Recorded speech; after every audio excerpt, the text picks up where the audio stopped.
So I've got my interpreter, that's the end of it, right? They're just going to turn up and everything will be okay. Not so much. I'm Dr. Jonathan Downey and this is Inside Interpreting. Today we're going to talk about the 5 things that your interpreter needs to know. Actually, I have an entire blank brief, which is in the notes to this video. But for now, I just want to give you 5 questions that you need to answer for your interpreters for them to be able to do a good job. Let's start with something really basic. Human interpreters are not walking dictionaries. Their performance is often dependent on the quality of the brief that you give them. The more information you give them, the better that they can perform.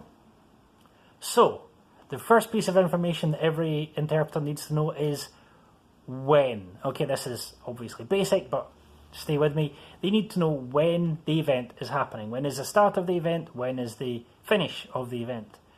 More importantly, or arguably as importantly, they need to know when this is happening in the calendar of your organization. What is happening just before? What is happening just after? What is the conversation that's been going on around this event? Why this event now? Okay, when in the life of your organization is this event taking place? Is it as part of a growth cycle? Is it part of a layoff cycle? What is the, if you like, the background of this event? Number 2, obviously, then is what? What kind of event is this? What is going on? What are you trying to achieve? What? The basics of, it's a sales negotiation with some people from Finland. That's a really good start. Even as much as saying it's a sales negotiation for a product that we've been trying to sell more of for 5 years. Great, you've just answered 2 questions at once. That brings me to the third question. Who?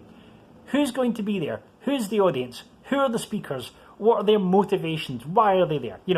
Who are the people that are going to be there? Who's speaking?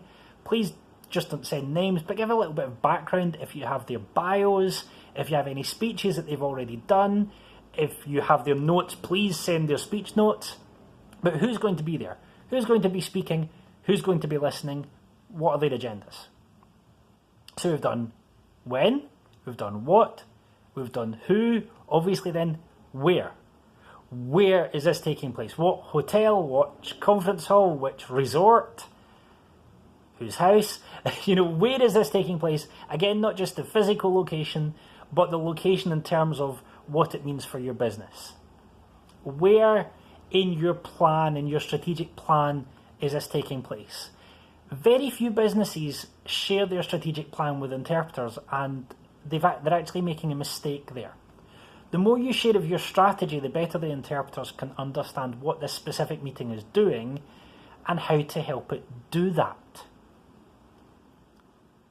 Where is this taking place? What is the environment? What's the context? And that brings us to the grand old final question, and this is the question which in my experience is least answered by clients. Why? Now, it's sufficient to say to interpreters, this is our annual general meeting. It's our 25th annual general meeting, which we have to have because the law says we have to have one. Great. Usually we would then expect, and we're going to use it to inform our shareholders about a new strategic plan. Here's our strategic plan. Great, okay. That level of information is superb. Surprisingly, when I ask clients the why question, most clients say, why do you need to know? Don't you just interpret? Well, I hope we've covered that in previous videos. But the reason why interpreters need to know is that there's never a straight one-to-one, or very rarely a straight one-to-one way of interpreting something. Languages, as I dealt with in an earlier video, are not what they call isomorphic. You don't just replace one word in English with one word in French and then go. That's not how interpreting works. When interpreters know why, they can deliver interpreting that fulfills that why. So those were the 5 big questions that interpreters need to know. There will be more resources in the notes. If you've got any further questions, drop them in the comments. This was Jonathan Downey, and this is Inside Interpreting.